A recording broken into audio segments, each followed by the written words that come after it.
All of you, हम अपना lesson number 9 यातायात एवं संचार के साधन शुरू करेंगे। इसमें हम यहाँ तक पढ़ चुके हैं, आगे हम पढ़ेंगे। यातायात के साधन औद्योगिक इकाइयों में कच्चे माल पहुँचाने तथा उत्पादित सामानों को देश के विभिन्न भागों में पहुँचाने में मदद करते हैं। देश का प्रत्येक क्षेत्र किसी विशेष प्रकार की चीज़ों के उत्पादन में अग्रणी है। यातायात के विभिन्न साधनों के द्वारा ये सामान उपभोक्ताओं तक पहुंचाए जाते हैं। इस प्रकार यातायात के साधन देश के तीव्र औद्योगिकरण में मदद करते हैं।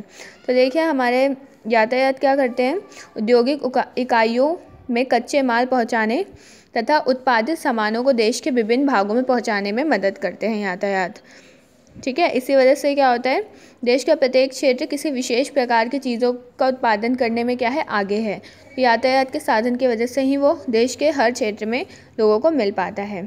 यातायात के साधन व्यापार तथा वाणिज्य को प्रोत्साहित कर देश के आर्थिक विकास में मदद करते हैं। किसी विशेष क्षेत्र में भारी मात्रा में उत्पादित सामान यातायात के साधनों द्वारा विभिन्न स्थानों पर पहुँचाए जाते हैं।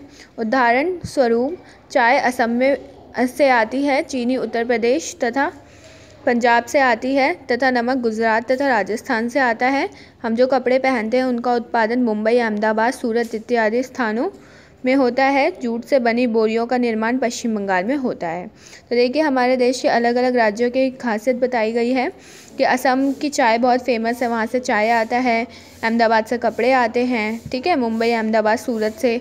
और चीनी कहाँ से आती है, उत्तर प्रदेश से और पंजाब से आती है। और जो जूट की बोरियाँ पश्चिम बंगाल से आती है। ऐसा पॉसिबल क्यों है, संचार के साधन की वजह से, यातायात के साधन की वजह से। मकान, फर्नीचर इत्यादि के निर्माण में प्रयोग की जाने वाली लकड़ी हिमालय क्षेत्र में मिलती है। इस प्रकार हम आसानी से यह निष्कर्ष निकाल सकते हैं कि यातायात के साधन हमारी दैनिक आवश्यकताओं की पूर्ति के साथ देश की रक्षा में भी मदद करते हैं। ये बहुत कम समय में ही सैनिकों को अपने लक्ष्य तक पहुंचा देते हैं। इसके अलावा युद्ध या शांति के समय हथियार तथा गोला बारूद भी उचित स्थान पर पहुंचाते हैं। तो हम ये कह सकते हैं कि ये जो यातायात के साधन हैं, ये सिर्फ हमारी ज़रूरतें पूरी नहीं करते, ये हमारे देश की रक्षा भी करते हैं। ये सैनिकों को सही स्थान पर पहुंचा देते हैं बहुत कम समय में, और इसके अलावा युद्ध और शांति के समय हथियार या गोला बारूद भी उचित स्थान पर पहुँचा देते हैं।